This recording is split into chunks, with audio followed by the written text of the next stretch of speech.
মানুষ বানাতে পারে একজন, তিনি কে? খালাকাল ইনসান, তিনি মানুষ বানিয়েছেন। মানুষ বানানোর আবার 3 সিস্টেম। কয় সিস্টেম? সবাই বলেন।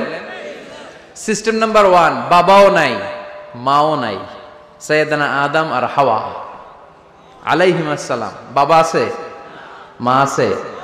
সিস্টেম নাম্বার 2, মা আছে বাবা নাই, সাইয়েদানা ঈসা আলাইহিস সালাম।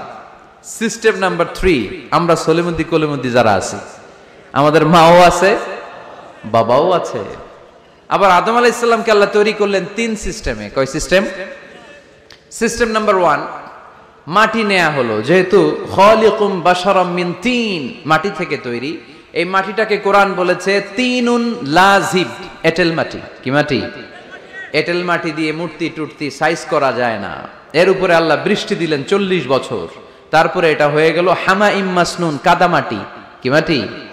কাদামাটি। এবার কাদামাটির উপর বৃষ্টি দিলেন 40 বছর, এরপরে এটা হয়ে গেল চমৎকার সুন্দর মাটি। এর উপর আল্লাহ সাইয়েদনা আদম আলাইহিস সালামের 60 হাত লম্বা কায়া বানালেন, দেহ। আদম আলাইহিস সালাম লম্বায় কয় হাত? 60 গজ বা 60 হাত। এবং আমরাও যারা জান্নাতে ঢুকবো, আমাদের সাইজ 60 হাত লম্বা বানায় দিবে কে? সেই বুখারীর বর্ণনা, লাম্মা খালাকাল্লাহু আদম ওয়া কানা তুলুহু 60 যিরাআন। যখন আল্লাহ তাআলা আদম আলাইহিস সালামকে বানালেন, 60 হাত লম্বা করে বানালেন।